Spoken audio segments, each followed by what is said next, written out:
છેલ્લા ઘણા સમય થયા, છેલ્લા 3 દિવસથી હું અહીંયા ધક્કા ખાઈ રહ્યો છું. વારંવાર ડોક્યુમેન્ટો ઘટવા અને સમયસર કર્મચારીઓ હાજર ન હોય.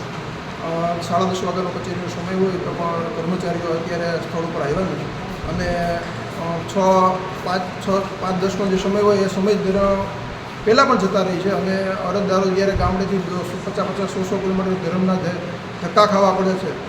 એટલે હું ઉપલી કચેરી અને રાજ્ય સરકારને વિનંતી કરવા માગું છું કે અહીંયા સમયસર કર્મચારીઓ આવે અને સમયસર લોકોનું કામ થાય. અને જે વધારાના ફોગટ ધક્કા આ વૈશ્વિક જે યુદ્ધની પરિસ્થિતિમાં ડીઝલ અને વીજળીની જે ઉર્જાની બચત કરવાની સરકારો અને વડાપ્રધાન જે દેશને સંદેશો આપે છે તે તો અહીંયા કાંઈ અસર જ નથી કરતું. કારણ કે જાણે કે જૂનાગઢ આરટીઓ તો એક અલગ વિસ્તારમાં અલગ વિભાગમાં આવતું એવું લાગે છે.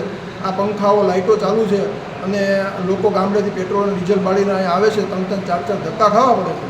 તો સરકારને મારી વિનંતી છે કે અરજદારોના નાગરિકોના હિતમાં કડકમાં કડક આ જૂનાગઢ આરટીઓ વિરુદ્ધ કાર્યવાહી કરી અને લોકોના હિતમાં કામ કરે એવી અપેક્ષા. કેશોદ તાલુકાના મેસવાણ ગામથી આવું છું અને મારે ખાલી હેન્ડીકેપનું લાઇસન્સ નીકળે કે ના નીકળે એટલું પૂછવાનું છે. 9:30 વાગ્યાના અમે બેઠા છીએ, અત્યારે 11:30 થયા છે. કોઈ અધિકારી હજી આવ્યા નથી.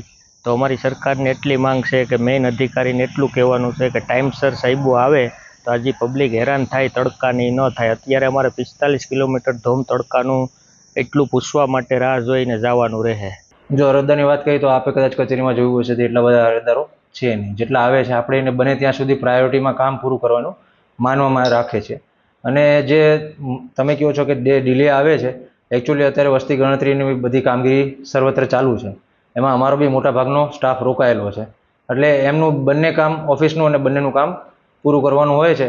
એટલે આવામાં કદાચ કોકને બધાને ઓર્ડર થયેલા છે અને અમુક થોડાક ડિલે થઈ જાય છે. વીજળીના બચાવમાં તમે માનીએ જ છીએ. સવારમાં કેવું છે કે ભાઈ સવારમાં સફાઈ કામદારો સફાઈ કરતા હોય છે. એટલે એ સફાઈ જે ફર્શ ભીનો થાય છે એને સૂકવવા માટે 2-5 મિનિટ ચાલુ રાખે છે, કોઈ તરત બંધ કરી દેવામાં આવે છે. કોઈ ના બેઠું હોય આપણે પંખા ચાલુ રાખતા નથી. બધા ફરજિયાત વીજળીનો વ્યય ગમે એમ ના થાય એના ઉપર ફોકસ છે અમારું.